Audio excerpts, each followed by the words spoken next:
بسم اللہ الرحمن الرحیم. یہ عمران خان صاحب سے غیر سیاسی انٹرویو ہے. سیاسی انٹرویو تو ان کے بہت ہوتے ہیں، لیکن لوگ ان کی ذاتی زندگی کے بارے میں جاننا چاہتے ہیں. ظاہر ہے خاندان اور تعلیم اور بچپن اور پھر یعنی اساتذہ اور دوست اور پھر ایچسن اور پھر آکسفورڈ اور کرکٹ اور طرز زندگی. دنیا میں بہت لیڈروں کے پروفائل لکھے جاتے ہیں. مجھے یاد ہے کہ جب ابھی تحریک انصاف کوئی بہت بڑی پارٹی نہیں بنی تھی، اس وقت بھی امریکہ سے اخبار نویس آتے تھے اور بعض مجھ سے رابطہ کرتے تھے کہ پروفائل لکھنا ہے خان صاحب کا. وہ کیلیفورنیا سے الگ آتے تھے، نیو یارک سے الگ آتے تھے، واشنگٹن سے الگ آتے تھے. ہمارے ہاں اس کا رواج نہیں ہو سکا، معلوم نہیں کیوں. اور اب اخبارات کم پڑھے جا رہے ہیں، تو ٹیلی ویژن میں ہی ہماری تو کوشش یہ ہوگی کہ اگر پھر وقت مل سکے تو لمبی بات کریں. لیکن آج جتنا مختصر سا ٹائم ہے، ظاہر ہے 40 منٹ کا، تو ان کی غیر سیاسی جو زندگی ہے اس پہ بات کرتے. ظاہر ہے وہ سیاست پہ اثر انداز ہوتی ہے، آدمی کی شخصیت کی تشکیل کس طرح ہوتی ہے، کن سے وہ سیکھتا ہے. اور ظاہر ہے کہ آدمی کی شخصیت 3 سال کی عمر میں آدھی سے زیادہ مکمل ہو جاتی ہے اور 14 سال کی عمر میں بالکل مکمل ہو جاتی ہے. تو خان صاحب، آپ نے لاہور میں اس دن یہ کہا جب اخبار میں سے بات کر رہے تھے کہ آپ کا 60s کا عرصہ جتنا اچھا تھا، 70s کا اس سے اچھا تھا، بعد کا اس سے اچھا تھا، مسلسل یعنی لرن کرنے کا پروسیس جاری رہا. تو سوال یہ ہے کہ غیر سیاسی زندگی اچھی تھی یا سیاسی زندگی اچھی ہے، اور فرق کیا ہے دونوں میں؟ تو پہلے تو میں اس کے اوپر کامنٹ کر دوں ہارون. دیکھیں، ایک حدیث ہے کہ جب سے تم پیدا ہوتے ہو اور جب تک قبر میں نہیں جاتے علم سیکھو. ٹھیک ہے. یعنی اس کے لیے انسان کو ایک مسلسل جد و جہد کرنی چاہیے اپنے آپ کو امپروو کرنے کی. میں جہاں تک میں سمجھاؤں، جب آپ علم کی جستجو کرتے ہیں تو وہ آپ کو سٹرگل کرنی پڑتی ہے. تو ساری یعنی اللہ کا بیسکلی حکم یہ ہے کہ جو آپ کی زندگی ہے سٹرگل کے لیے، اور سٹرگل میں انسان سیکھتا ہے اور اس میں گرو ہوتا ہے، اس میں ایوالو ہوتا ہے، اس میں چینج ہوتا ہے. آپ نے شروع میں کہا کہ بیسک پرسنالٹی، تو آپ نے کہا کہ بیسک کیریکٹر تو فارم ہو جاتا ہے بڑی جلدی، لیکن جو چینجز آتے ہیں وہ آپ کی زندگی میں سٹرگل سے آتے ہیں. جو انسان مار کھاتا ہے نا، جب یعنی میں آپ کو ایک مثال دیتا ہوں کرکٹ کی، کہ وہ جو آپ مثلا محنت کرتے ہیں، بڑی ٹیسٹ سیریز آ رہی ہے، آپ کا کوئی بڑا میچ آ رہا ہے، ورلڈ کپ آ رہا ہے، اور آپ اس کے لیے ایکسرسائز کرنی پڑتی ہے، ٹریننگ، کیونکہ آپ کو دنیا میں مقابلہ ہو رہا ہے بیسٹ ٹیموں کے ساتھ، تو اس کے لیے بڑی محنت کرنی پڑتی ہے. تو جو مثلا میں آپ کو بتاؤں، ورلڈ کپ میں نے بڑی محنت کی تھی. جو آخری ورلڈ کپ ہم جیتے، میں نے بڑی محنت کی اس سے پہلے، کیونکہ میں تقریباً 40 سال کا ہونے لگا تھا، اپنی پیک سے تو نکل گیا تھا، لیکن میں نے بڑی محنت کی کیونکہ مجھے پتا تھا آخری دفعہ کھیل رہا. تو 2 دن پہلے ورلڈ کپ سے میرا یہاں شولڈر کا رپچر ہو جاتا ہے، اور ڈاکٹر کہتا ہے کہ آپ کھیل نہیں سکتے 6 ہفتے، یعنی ورلڈ کپ آپ نہیں کھیل سکتے. تو لیکن آخر میں ہم نے بتایا بھی کسی کو نہیں، ٹیم کو، اور میں جب کھیلا ٹیکے لگا کے بڑی مشکلوں سے کھیلا. لیکن وہ جو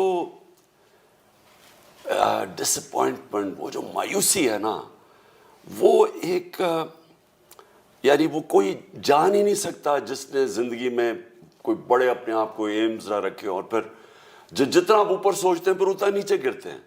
تو وہ جو میں نے ساری زندگی میں اونچ نیچ میں یہ سیکھا، اصل میں کیریکٹر بنتا تب ہے آپ کا جب یہ مشکل وقت آتا ہے نا، جب یہ مایوسی ہوتی ہے. میچ ہار گیا، آپ نے بڑی کوشش، مثلا ہم لاہور کا، میں آپ کو اس مثال دے رہا ہوں لوگوں کے لیے آسان ہے سمجھنے کی، اس سے بھی بہت مایوسیاں ہوئیں. لاہور کا سیمی فائنل ہار گئے، جو فیورٹ تھی پاکستان 1987 میں جیتنے کے. تو وہ جو مایوسی ہوتی ہے نا، جب آپ یعنی آپ پوری جان مارے اور پھر آپ ہاتھ، وہ اصل میں آپ کا کیریکٹر بنتا ہے جب آپ اس مایوسی سے ڈیل کیسے کرتے ہیں، کیسے کوپ کرتے ہیں، کیسے آپ اس سے اپنے آپ کو نکالتے ہیں. انسان کا کیریکٹر تب بننا شروع ہوتا ہے. اس لیے جب یہ جو لیڈر ہوتا ہے نا، لیڈر ہوتا ہی وہ ہے جو سٹرگل کر کے اونچ نیچ، جو ہمارے نبی صلی اللہ علیہ وسلم دنیا کے سب سے عظیم لیڈر. لیکن اللہ نے، میں نے کئی دفعہ سوچا کہ ان کی اتنی مشکل زندگی تھی، یعنی جو 13 سال تھے ان کے مکہ میں، بڑی مشکل زندگی تھی، ہر قسم کی مشکل. بلکہ اس کے بعد بھی ان کی مشکل زندگی تھی، جب جنگ خندق میں یعنی کھانا نہیں تھا بڑا. تو جہاں تک مجھے سمجھ آئی ہے کہ اللہ ہمیں جب کہتا ہے نا کہ ان کی سنت پہ چلو، ان کی زندگی سے سیکھو، تو وہ سب سے عظیم لیڈر کو بھی اللہ نے اپنے حبیب کو سٹرگل کروائی، یعنی اس کو برے وقت دکھائے، اونچ نیچ، اسی سے کیپیسٹی بلڈنگ ہوتی ہے. اور ہمیں یہ بتایا کہ یہ ہے طریقہ. یہ نہیں کہ جس طرح یہاں لیڈر ہے، میں باپ ہے تو میں بیٹی تیار ہوگی، وہ ادھر ہے تو میں پرچی مل گئی تو میں لیڈر. اس طرح یہ جو سٹرگل ہے نا، یہ انسان کو بھی بناتا ہے اور خاص طور پہ لیڈر کو بناتا ہے. کیونکہ لیڈر کی باقی لوگوں سے سب سے بڑی کیا کوالٹی ہونی چاہیے؟ پریشر لینے کی. وہ پریشر تب لے گا جب وہ ساری زندگی پریشر سے گزرتا رہے. اچھا، یہ آپ کو یاد ہوگا جب ہم ٹیکسلا سے آ رہے تھے تو چودھری نثار نے کہا کہ ٹیم کا کیپٹن تو میں تھا، یہ تو اپنے 12 نمبر پہ تو گیند کبھی وکٹوں میں جاتی نہیں تھی. تو یہ کیسے کرکٹ سے عشق شروع ہوا اور کیسے پھر یہ ڈیولپ کیسے کیا؟ یعنی ایچیسن میں رہتے ہوئے تو آپ کوئی کرکٹر نہیں تھے، یعنی شامل تو تھے ٹیم میں. چودھری نثار خیر اتنی 50 سال کے بعد میموری کمزور ہو جاتی ہے. ایچیسن کا میں سب سے بہتر کھلاڑی تھا. اچھا. اور میں اصل میں نہیں، کیپٹن چودھری نہیں تھا؟ مجھے یاد نہیں کہ نثار کیپٹن تھا. میں کیپٹن نہیں، میں 2 سال کھیلا تھا ایچیسن کی ٹیم سے، میں کیپٹن نہیں تھا. اچھا. لیکن میں کھلاڑی، مجھے ذرا کلرز ملتے ہیں جب آپ سب سے پرفارم اچھا کرتے ہیں. لیکن دیکھیں، میری جو والدہ کی 2 بہنیں تھیں نا، ان دونوں کے بہنوں کے بیٹے پاکستان کے کرکٹ کیپٹن بھی رہے، اور وہ میرے سے بڑے تھے. جہانگیر اور ماجد. جاوید برکی اور ماجد. جاوید برکی. سو دونوں خالہ کے بیٹے تھے. تو یہ بھی ایک عجیب چیز ہے کہ 3 بہنوں کے 3 بیٹے ٹیسٹ کرکٹرز بھی اور ٹیسٹ کیپٹنز، اور تینوں آکسفورڈ کیمبرج. ہم یہ زمان پارک نے بڑے پیدا کیے. زمان پارک سے. سو مجھے گھر سے وہ جو میرے ہیروز تھے، وہ تو ہر انسان کا رول ماڈل ہوتا ہے. تو میرے وہ رول ماڈلز تھے، تو میں انہی کی طرح بننا چاہتا تھا. شروع میں تو آپ فلاپ ہی ہو گئے نا جی، ٹیم میں شامل ہو گئے. پہلے میچ مجھے کھلایا میں صرف 18 سال کا تھا. انگلینڈ میں تھا پہلے میچ؟ انگلینڈ میں تھا. تو میں جب وہاں کھیلا تو 18 سال کا، یہاں کرکٹ بھی کوئی کوالٹی کی نہیں تھی، انگلینڈ کی ٹیم بہت اچھی تھی. تو پہلے میچ کے بعد ہی مجھے کہاں تھا وہ میچ؟ انگلینڈ میں، ایجبیسٹن، برمنگھم میں. تو پہلے میچ کے بعد مجھے انہوں نے ٹیم سے نکال دیا، اور سب نے کہا کہ اب یہ کبھی واپس نہیں آئے گا. ساروں نے کہا کہ اس کی کرکٹ ختم. مجھے یاد ہے کہ اخبار میں لکھا ہوا تھا عمران خان نہیں، عمران کانٹ، یہ کھیل نہیں سکتا. تو اور بڑا میرا مذاق بھی اڑا ٹیم والے. جب ظاہر ہے ایک سپورٹس ایسی چیز ہے کہ اگر آپ کو عزت ہے تو پرفارمنس ہے تو عزت ہے، آپ نے پرفارمنس نہیں کی تو کوئی آپ کو پوچھتا نہیں ہے. تو وہ مجھے پہلی دفعہ زندگی میں اتنا دھچکا پڑا، کیونکہ تب تک آسان زندگی تھی، یعنی اس ٹائم تک. تو جب میں ٹیم سے نکلا، اور پھر جو میں نے 3 سال لگے واپس آنے میں، وہ جو تھی نا، وہ 3 سالوں میں کیا کیا؟ میں یونیورسٹی چلا گیا، میں آکسفورڈ چلا گیا. تو میں پڑھ بھی رہا تھا، تو میں پھر گرمیوں میں کرکٹ کھیلتا تھا آکسفورڈ کے لیے. داخلہ بھی کرکٹ کی بنیاد پہ ملا نا؟ اوورسیز. اور آپ کی جو اوورسیز ہیں اس کے لیے وہ کرتے ہیں. اور پھر ہاں کرکٹ بھی، اسپورٹس مین بھی، انٹرنیشنل کرکٹر بھی تھا. تو میں آکسفورڈ میں، یہ 3 سال کا کورس تھا؟ 3 سال کا کورس تھا، جو میں نے اصل میں 2 سال میں کیا. اور وہ اس میں سب سے زیادہ گرو کیا. ایک تو میں اس لیے گرو کیا کہ وہ پڑھائی اتنی مشکل تھی. کیونکہ دیکھیں بہت مشکل ہے ہارون، آپ نے ایک چیز ریئلائز کرنی ہے. اگر آپ ایک انٹرنیشنل سپورٹس مین بن جاتے ہیں تو وہ تب ہی بنتے ہیں جب آپ کا ایک لو افیئر ہو جاتا ہے، جنون ہو جاتا ہے ایک چیز سے، آبسیشن ہو جاتی ہے. نہیں تو آپ نہیں بن سکتے. کیونکہ سوچیں سارے ملک میں ٹاپ 11 میں آکسفورڈ سے لندن جاتے تھے. نہیں، میں پہلے یہ بتا دوں کہ جب تو کیوں نہیں سپورٹس مین پڑھتے؟ کیونکہ لو افیئر ایک ہی ہوتا ہے. یہ نہیں ہو سکتا کہ اور آپ کے پاس ایک ٹنل ویژن ہونی چاہیے، آپ فوکس ہو جاتے ہیں ایک چیز پہ. تو میں جس کلاس پہ میں کرکٹر بنا ہوں، میں واحد کرکٹر ہوں جس نے ساری، یعنی جو میرا لیول تھا، جس کی یونیورسٹی ڈگری ہے. کیونکہ وہ آپ 15 سال کی عمر میں آپ کا فوکس ہو جاتا ہے سپورٹ پہ، تو پڑھائی نہیں کی جاتی. آپ وہاں آکسفورڈ میں بھی کیپٹن تھے؟ ہاں، پھر میں آکسفورڈ میں کیپٹن بنا. لیکن میں صرف پڑھا میری والدہ کی وجہ سے، کیونکہ میری والدہ نے مجھے یہ وعدہ کروایا تھا جب میں 18 سال کی ٹیم میں آیا. اس نے کہا کہ دیکھو تم نے ایک وعدہ کرنا ہے, تم نے اپنی یونیورسٹی پوری کرنی ہے. اور وہ میں اتنا اپنی والدہ کا شکر گزار ہوں کیونکہ اس سے مجھے اتنا فائدہ ہوا. آغا جان تو آپ کو پیسے بھیجتے تھے یا پیسے بھی وہیں سے ارن کرتے تھے؟ نہیں, پہلے میں یہ صرف یہ کہہ دوں کہ وہ جو میری والدہ نے مجھے پریشر ڈالا کہ تم نے پڑھائی پوری کرنی ہے, اس کا مجھے اتنا زیادہ فائدہ ہوا کیونکہ ایک تو آکسفورڈ کی اور پھر یونیورسٹی ایجوکیشن, پھر جو مائنڈ کی ٹریننگ کرتا ہے وہ ایجوکیشن, اس کا مجھے کرکٹ میں بڑا فائدہ ہوا. یعنی وہ اب میری جو انالیسس تھی, میں اپنی گیم کو بہتر ریڈ کرتا تھا باقیوں سے, وہ اور چیزیں جو میں نے ایک دفعہ صرف میرے والد, جو میں پہلا سال تھا میرا آکسفورڈ کا, انہوں نے یونیورسٹی فیس بھیجی اور مجھے ابھی بھی یاد ہے 500 پاؤنڈ تھا وہ. اور یہ سوچ لیں کہ میری بہن اس وقت لنڈن اسکول آف اکنامکس میں پڑھ رہی تھی اور انہی دنوں میں وہ بنگلہ دیش علیحدہ ہو گیا.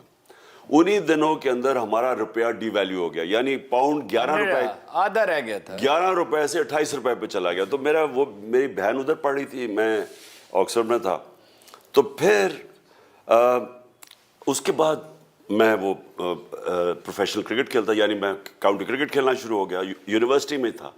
تو میں اس میں سے اتنے پیسے کما لیتا تھا اپنی کرکٹ سے. چھوٹی موٹی جاب بھی کی بعض اوقات, جو جاب میں نے صرف پہلے جب میرا جو پہلا سال تھا سردییں آکسفورڈ میں, کیونکہ اس وقت میرے پاس پیسے ختم ہو گئے, سیلز مین کا کام, تو میں نے انہوں نے ایک وہ یونیورسٹی اسٹوڈنٹس کے لیے جاب ہوتی ہے کرسمس جاب, تو 3 ہفتے کی جاب تھی. تو 10 دن میں لاسٹ کیا کیونکہ 2-3 میری لڑائی ہوئی, انہوں نے پھر مجھے نکال دیا 10 دن کے بعد. نوکری کے قابل تو آپ لیکن ان 10 دنوں میں میں نے اتنا پیسہ کما لیا کہ میرے کوئی اگلے 2-3 اچھا, وہ مہینے بالنگ ایکشن آپ نے مجھے بتایا تھا, ایک دم سے برآمدے میں بیٹھے ہوئے تھے, بالنگ ایکشن میں آپ نے کہا کہ میں نے خواب میں دیکھا.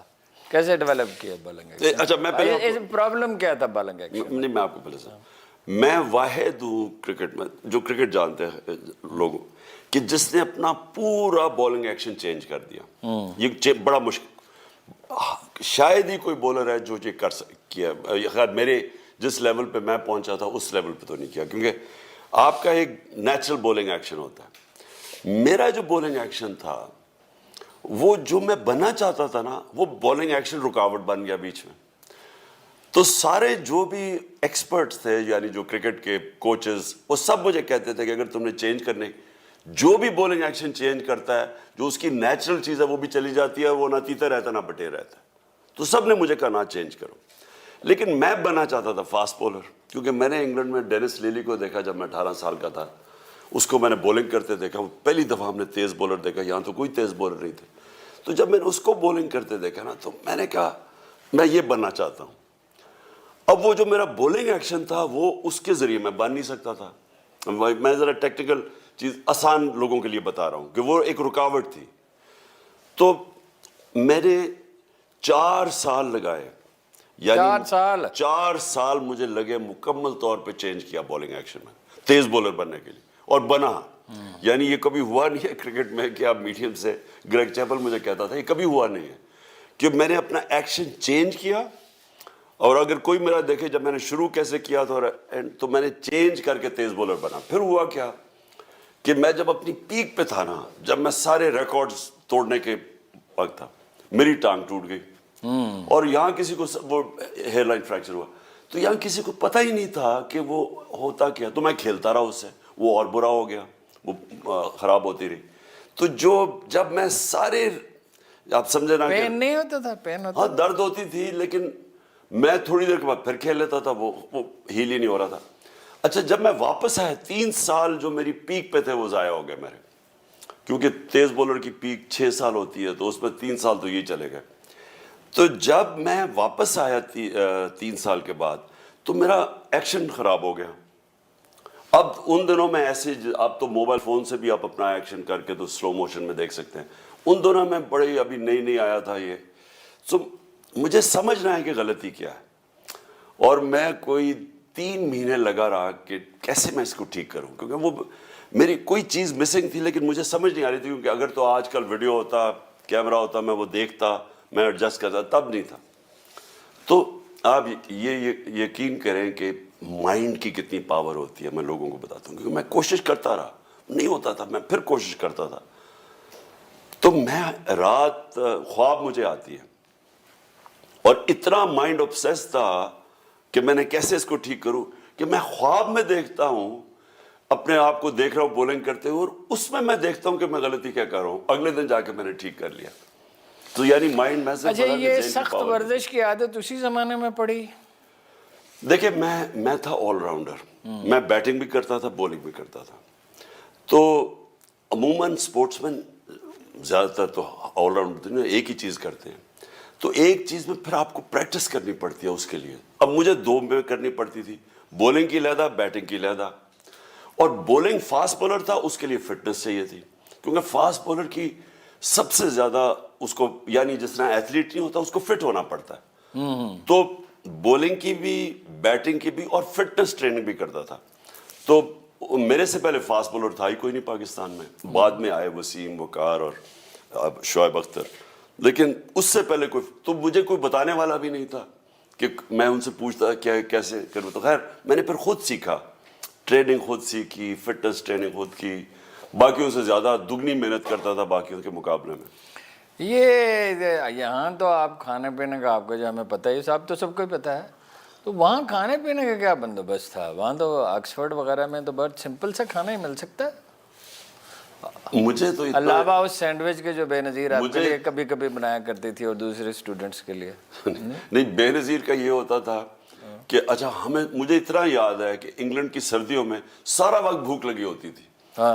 ہمیں یہاں عادت پڑی ہوئی تھی 3 دفعہ کھانا, ماں میرے کھانا ناشتہ کرو, پھر آگے لنچ کرو, پھر چائے علیحدہ, پھر رات کو کھانا علیحدہ, پھر ماں دودھ پلاتی تھی سونے سے پہلے. تو مجھے تو وہ عادت پڑی ہوئی تھی. اب وہاں گئے ہم, تو وہاں مجھے یاد ہے کہ ہمارا اوپر ہوتا تھا, جب میں آکسفورڈ میں گیا تو ادھر وہ ڈائننگ روم ہوتا تھا, یعنی ڈائننگ روم سے کھانا کھایا, اترا تو پھر بھوک لگ گئی. تو مجھے اتنا یاد ہے سارا وقت بھوک لگی ہوتی تھی. سردی بھی اور ورزش بھی, 2 چیزیں. خیر نہیں, سردی اور ان کا کھانا ہی بڑا, ہمیں تو عادت پڑی ہوئی تھی یہاں کھانے کی. تو پھر مجھے یاد ہے پھر بے نظیر وہ دوسرے کالج میں ہوتی تھی, تو اس کے سنڈے کو نا اس کے ہوتی تھی وہ ایک اوپن ہاؤس کرتی, کیونکہ وہ یونین کا الیکشن لڑ رہی تھی, تو وہ ان کو بلاتی تھی. تو وہ پھر مجھے خیر میری اس سے اچھی دوستی تھی, اور اس کی ایک اور میرا دوست تھا انڈیا کا, وکرم مہتا, ان دونوں بڑے کم پاکستانی انڈینز ہوتے تھے. تو ہم پھر دونوں, کیونکہ ہم بھوکے اتنے ہوتے تھے, ہم جاتے تھے تو کھانے کے لیے. سینڈوچ خود بناتی تھی؟ نہیں, وہ پورا کیٹر کرتی تھی, بڑی وہ شان و شوکت میں رہتی تھی. اچھا پھر یہ کرکٹ کا تو خیر بہت سی باتیں لوگوں کو پتہ ہی ہیں. پھر آپ کرکٹ کے علاوہ آپ شکار کا بڑا مشغلہ ہو گیا. یہ اپنے پیر صاحب بیٹھے ہوئے ہیں, ان کے علاقے میں آپ جاتے تھے کھارا شریف شکار کے لیے. بھائی شکار کا کب سے قصہ شروع ہوا؟ شکار کا 7 سال کی عمر تھا جب پہلی مجھے ایئر گن وہ ملی. تو مجھے یاد ہے میں نے پہلے اپنی جو فاختہ ماری 7 سال کی عمر میں. اس کے بعد بس کہاں پہ؟ وہیں زمان پارک میں؟ زمان پارک سے ابھی ہمارا گھر بن رہا تھا, جب 1 سال کے بعد بن گیا. جب خاموشی ہوتی تھی زمان پارک میں, کوئی زمان پارک تو ایک یعنی لاہور شہر سے باہر ہوتا تھا زمان پارک. وہاں تو کوئی 8-9 گھر تھے سارے ہمارے رشتہ داروں کے, ساتھ نہر ہوتی تھی, کبھی ایک اعتزاز حسن کا, اعتزاز کا ساتھ ہوتا تھا, اور کبھی کبھی کوئی نہر کے اوپر کوئی گاڑی آیا کرتی تھی, کبھی اس کی آواز آتی ہے مجھے. تو وہ ایسا, جب HSN کالج سے ہم زمان پارک کی طرف آتے تو موسم بدل جاتا تھا. یعنی وہ شہر سے سردیوں میں, ان دنوں میں تو سائیکلوں پہ پھرتے تھے ہم یار, تو جو آپ کیونکہ آپ ایک دم فیل کرتے موسم بدل جاتا تھا. یعنی سارے کھیت تھے ہمارے ارد گرد, وہ دوسری طرف نہر کے جو آج سارا, یہ سارا کھیت تھے یہاں. تو میں تو اس ٹائم پہ بڑا ہوا ہوں زمان پارک میں. اچھا خیر ہوگا فاختہ ماری اس سے. اور اس کے بعد یعنی ایسا ایک میرا شکار کا آبسیشن ہوا, وہ تب سے لے کے بس 2 ہی تھے, پر وہ آہستہ آہستہ صرف کرکٹ اور شکار پہ پھنس گیا. تو وہ کلیش کرتا تھا کئی دفعہ, کیونکہ جیسے میں نے یہ کس چیز کے شکار کرتے تھے؟ اڑیال وغیرہ کا بھی؟ صرف تیتر کا. تیتر کا کھانا بھی مجھے تب بہت پسند تھا, تیتر, اور صرف تیتر کا, کیونکہ تیتر کا, اور سب سے جو میرا جدھر یہ پیر صاحب کی جگہ ہے نا یہ سالٹ رینج، ادھر سب سے میں انجوائے کرتا تھا تیتر کا. اس کے بعد میں نے دنیا میں انگلینڈ میں بھی کیا، کبھی مجھے نہیں مزہ آیا. یہ پشاوری چپل کب پہننے شروع کی؟ یہ ہمیشہ میں اصل میں گرمیوں میں ہمیشہ پہنتا تھا. اس وقت بھی ایچسن کے زمانے میں؟ ایچسن کے بعد، یعنی ایچسن کے بعد تو میں باہر ہی زیادہ رہا نا، لیکن یہاں گرمیوں کے اندر نا مجھے یہ زیادہ کمفرٹیبل ہمیشہ لگتی تھی، اس لیے کیونکہ اوپن. اچھا یہ پہنتے کیا تھے جب آپ ایچسن وغیرہ ادھر ایچسن میں اور آکسفرڈ وغیرہ میں؟ یہ مجھے یاد پڑتا ہے کہ آپ نے جب آرٹیکلز لکھنے شروع کیے تو اس وقت کہا کہ میں شلوار قمیض پہنوں گا. وہ نہیں، وہ آکسفورڈ کے بہت بعد. اچھا، اصل میں ہوا کرکٹ چھوڑنے کے بعد ہوا کیا، آج سے 35 سال پہلے کی بات ہے. میرے آئے ہوئے تھے، اچھا میں جایا کرتا تھا سارے اوپر پہاڑی علاقوں پہ، سارا ناردرن ایریاز میں سب پھرا ہوا، اور وہ مجھے بچپن سے اس کا بڑا شوق تھا، پہاڑوں کا شروع سے شوق تھا. اب میرے جو دوست تھے جو یہاں کے لاہور کے، جو ہم بڑا، ان کو کوئی شوق ہی نہیں تھا. تو جو میرے ادھر کے دوست تھے، کیونکہ میں انگلینڈ کے دوست تھے، انہوں نے کئی تصویریں دیکھی، ان کو بڑا شوق تھا، تو وہ آیا کرتے تھے میرے. یعنی میں جب جاتا تھا تو وہ مجھے کہتے تھے کہ ہمیں ساتھ لے جاؤ، تو باہر سے میرے انگلینڈ سے آتے تھے. تو مجھے یاد ہے ایک دفعہ میں یہی اوپر استور ایک بڑی خوبصورت جگہ پر گلگت بلتستان میں، تو میں ادھر تھا. تو ادھر لوگ کرکٹ کی وجہ سے مجھے جانتے تھے، تو وہ جمع ہو گئے. تو میں نے پہلی دفعہ دیکھا کہ میں اب پہنی ہوئی ہے جینز اور ولایتی کپڑے، جو کہ میرے گیسٹ نے بھی پہنے ہوئے ہیں، اور وہ جو عام لوگ ہیں، جو ہمارے لوگ ہیں، انہوں نے شلوار قمیض پہنی ہوئی ہے. میں نے یہ بلوچستان بھی جائے نا، وہاں بھی احساس ہوتا ہے، وہاں آدمی نہیں پھر پتلون پہن سکتا. میں نے نہیں، سارے قبائلی علاقے میں چلے جائیں، زیادہ تر بلوچستان میں پختونخوا کے علاقوں میں چلے جائیں، ساری جگہ. تو میں نے سوچا کہ یہ ادھر سے سوچنا شروع کیا کہ میں کیوں ان کی طرح ہوں، میں پاکستان کا اور میں نے کپڑے ان کے پہنے ہوئے ہیں. ادھر سے میں نے پھر سوچا، اور پھر میں نے اپنے ذہن میں سارا دیا کہ یہ ایک ہمارا غلامی کا انگریزوں نے ہمارے اندر چھوڑ کے چلے گئے. کیونکہ میں نے پھر ہسٹری بھی اسٹڈی کی نا، ہسٹری کے اندر انگریزوں نے کیا کیا. اب انگریز حکومت کیسے کیا، کوئی 4-5 انگریز تھے 40 کروڑ لوگوں پہ، کیسے حکومت کی؟ احساس کمتری ڈالی. اور احساس کمتری کیسے ڈالی؟ جو مغلوں کی ایرسٹوکریسی تھی، جو ان کے گورنرز تھے یا ان کے جو صوبے دار یعنی پروونس کے چیفز تھے، ان کے کپڑے پہنا دیے انہوں نے اپنے بیروں کو. باہر جو کھڑے ہوتے ہیں ہوٹلوں کے باہر، وہ یہ مغل کی ایرسٹوکریسی کے کپڑے تھے، یعنی ان کی اشرافیہ کے کپڑے تھے، پگڑیاں، اور وہ یہ اشرافیہ کے کپڑے تھے. اور ان کو پڑھا دیے جو نیچے جو ان کا کیپٹن تھا، جو عبد الرحیم خانہ جو تھا وہ پہنتا تھا اس طرح کا. اور جو انگریزوں کے کپڑے تھے وہ پہنا دیے انہوں نے کیپٹن کو. اچھا، اس سے ایک اور واقعہ یاد ہے. نہیں، لیکن میں صرف آپ کو نہیں، میں لوگوں کو کہنا چاہتا ہوں. دیکھیں، ہم ریلائز نہیں کرتے کہ اس سے کیا ہوا کہ آپ صرف یہی نہیں کہ ان کے کپڑے پہنے، انگریزی بولی، ایک پوری دوسری طرز زندگی، ایک دوسری آپ قوم کی کلچر کے غلام بن گئے. ٹھیک ہے، ذہنی غلام بن گئے. ٹھیک ہے. تو یہ میں نے تب سوچا، یہ ٹھیک بات ہے، کہ ہم اپنے لوگوں کے اندر احساس کمتری پہ رہے کہ جی میں ایچسن سے تو میں پینٹ قمیض پہنی ہوئی ہے، وہ بیچارہ اردو اسکول. وہ انگریزوں کو خود اس کا بڑا تجربہ تھا نا. وائکنگز نے ان پہ رول کیا، نارمنز نے کیا اپنا، ایون فرینچ نے کیا. اور نارمنز، وائکنگز، رومنز، اور انہیں خود غلامی کا بڑا طویل تلخ تجربہ تھا نا، جس سے انہوں نے سیکھا. اچھا، وہ آپ نے کہا نا دوست آتے تھے وہاں سے، تو مجھے اتفاق سے ایک بات یاد آئی. آپ کو پتہ ہے نا کہ آپ تو یہاں ہوتے تھے، میں لاہور جاتا تھا تو کئی دفعہ آپ کے گھر میں ٹھہرتا تھا. آپ تو یہاں ہوتے تھے. تو وہاں کسی نے مجھے ایک واقعہ سنایا کہ جب ڈیانا وہاں آئی تھی، 2 واقعات سنائے. کہ ایک تو وہ اس نے کہا، اب اس کی تصدیق کریں یا تردید کریں کہ وہ ٹوٹی میں کرنٹ آ جاتا ہے بعض اوقات. اس نے کہا، آپ سے کہا بھائی اس میں تو کرنٹ ہے، اور کمرے میں اس نے کہا کہ وہ عمران گیا اور اس نے کہا کہ ہاں کرنٹ تو ہے، اور واپس چلا گیا.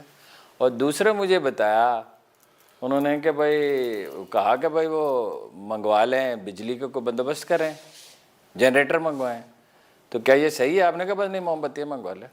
نہیں ایسے اچھا، زیادہ تھوڑا ہوا کیا کہ وہ آئی تھی، جب ڈائنا آئی تھی، ہم نے پیسے اکٹھے کرنے تھے شوکت عالم کے لیے. ابھی نیا ہمارا شوکت عالم کھلا تھا. اب پہلے بنانے کے لیے پیسے اکٹھے کیے, اب چلانے کے لیے پیسے اکٹھے کرنے تھے, چلانے کے لیے تو زیادہ چاہیے تھا, زیادہ چاہیے تھے. اور وہ آئی ڈائنا. تو جب ڈائنا آئی تو ہم نے وہ میرے گھر ٹھہری ہوئی تھی. انہوں نے کیا کیا کہ انہوں نے نیچے وہی چھوٹا کمرہ جو ڈرائنگ روم کے سامنے ہے, وہی میں ٹھہرتا رہوں گا. ہاں, تو اس نے اچھا انہوں نے کیا کیا, جو نیچے فنکشن کے لیے وہ جو لائٹنگ لوٹنگ لگا رہے تھے, انہوں نے کچھ اس طرح کا کیا کہ وہ بجلی کسی طرح پتہ نہیں کیسے وہ کنیکٹ ہو گئی کوئی ہمارے, وہ جب پانی چلاؤ تو اس میں سے, تو وہ بیچاری کو شوق پڑ گیا بیچاری ڈائنا کو. تو وہ مجھے یاد ہے ایسے ہوا. لیکن وہ بھی ویسے بڑی سادہ عورت تھی, یعنی اچھا میری کوئی لائف سٹائل کبھی بھی ایسے نہیں ہوا کہ کوئی زیادہ ہی لگژری والی ہو, لیکن اس نے بڑے آرام سے رہی. اور تھی وہ مطلب جو بچے کے ساتھ اس کی تصویر تھی وہ کوئی نمائشی نہیں تھی, اس کو وہ دل سے دیکھیں لوگ, اسی لیے وہ رائل فیملی میں ایڈجسٹ نہیں کر سکی زیادہ. وہ آپ نے ابھی دیکھا نا کہ وہ پتہ نہیں آپ نے نوٹس کیا یا نہیں کہ لانسٹ جو دنیا کی ٹاپ میڈیکل میگزین ہے دنیا کے اندر, انٹرنیشنل ریکگنائزڈ, اس نے بھی کیا لکھا ہے, اس نے ہماری جو ہیلتھ کارڈ ہم نے نکالا تھا اس کی تعریف کی ہے کہ یہ جو ہیلتھ کارڈ ہے یہ امیر, پاکستان سے امیر ترین ملکوں کے اندر بھی اس طرح کی سہولت نہیں ہے. اور مریم کیا کہہ رہی ہے کہ یہ ہیلتھ کارڈ بند کرو, یا بھی وہ جو آڈیو ٹیکسٹ میں کہہ رہی ہے یہ بند کرو, یہ عمران کو فائدہ ہو رہا ہے. کہنے کا مقصد یہ ہے کہ یہ جو لوگ ہوتے ہیں نا, یہ جو مصنوعی طور پہ لوگوں سے ہمدردی دکھاتے ہیں کہ عورت کو پکڑ لیا ایسے کر کے, ڈائنا کی جینوئن تھی, وہ دل سے, یعنی وہ دل سے کرتی تھی لوگوں کے لیے. اور میں نے اس کو بڑا قریب, اس کے لیے رائلٹی میں کشش نہیں تھی, آدمیت انسانیت تھی اصل میں. اس کی بڑی اس کی تکلیف تھی زندگی. وقفہ کر لیں ناظرین, وقفہ کرتے ہیں پھر گفتگو یہیں سے شروع کرتے ہیں.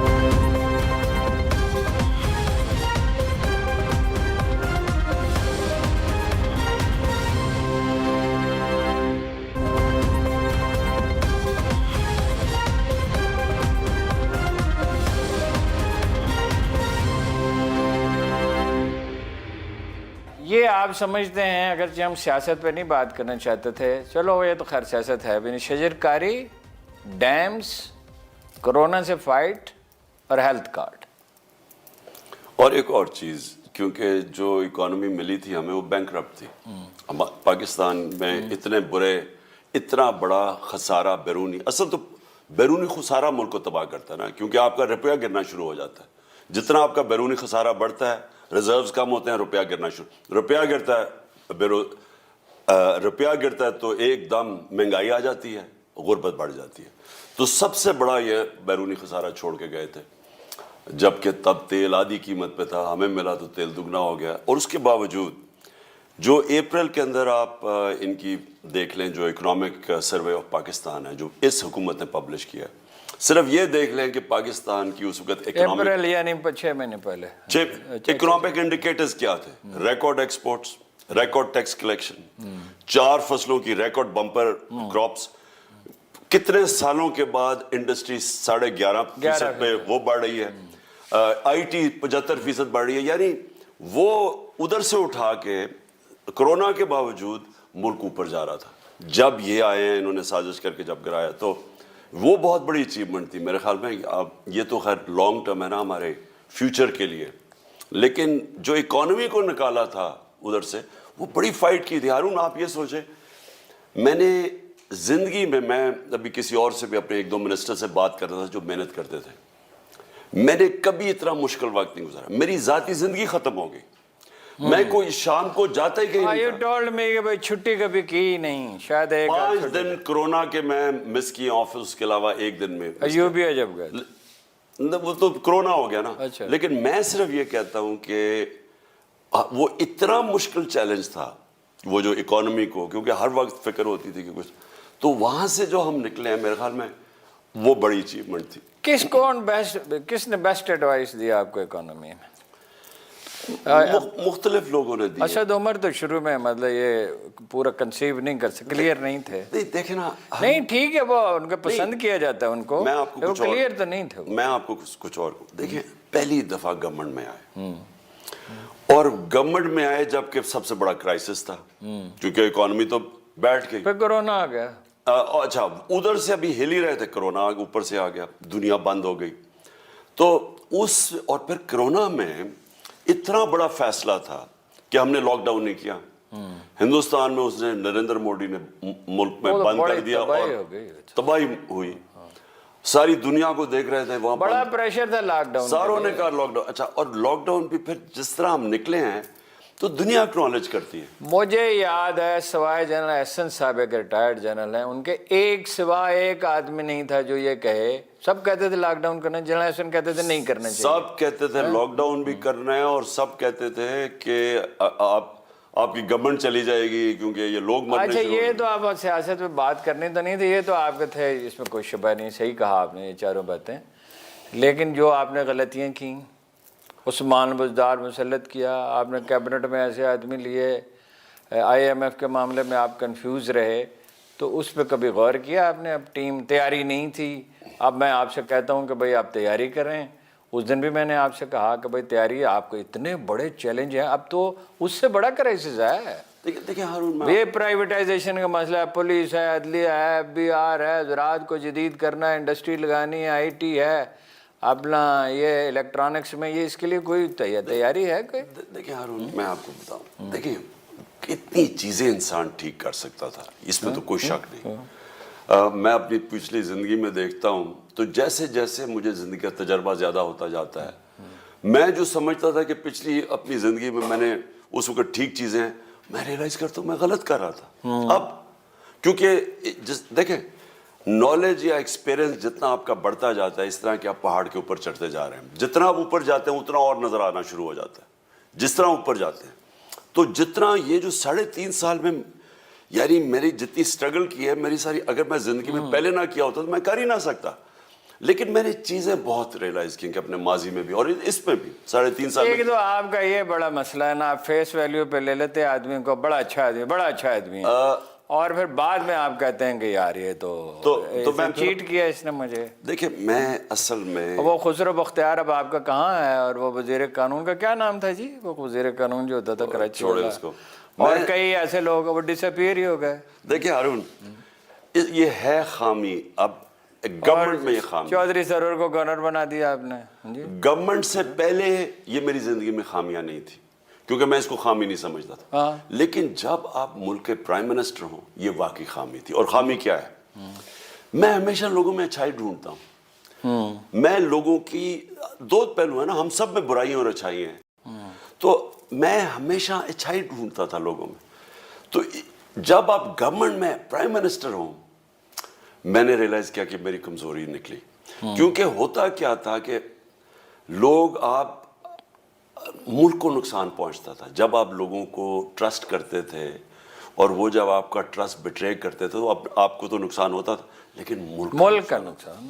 تو یہ میں نے, اگر آپ کہیں, لیکن آپ جو آپ نے کہا نا کہ اگر آپ کو 3.5 سال پہلے کیا کرنا ہو, اگر آپ کو پھر ملے, نہیں تیاری تو کریں نا جی, میں تو یہ کہہ رہا ہوں. نہیں وہ تو خیر تیاری ہمیں خیر پتہ ہے, آخری 2 سال 17 سال میں پاکستان کی بہترین گروتھ ریٹ ہوئی تھی, تو ہم سیکھ تو گئے تھے.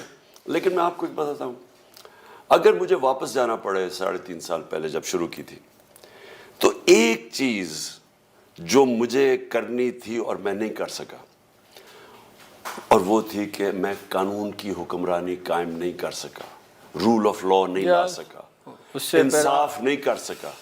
کیونکہ جو پارلیمنٹری ڈیموکریسی کے اندر اگر آپ میجر ریفارمز کرنا چاہتے ہیں, ایک کولیشن گورنمنٹ پہلے کمزور, اس کے اندر لوگ آئے ہوئے تھے وہ ہمارے کنٹرول میں نہیں تھے, اور کولیشن پارٹنرز تھے, اور پھر سینٹ میں ان کی میجورٹی تھی, تو قانون وہاں سے پاس ہوتا نہیں تھا.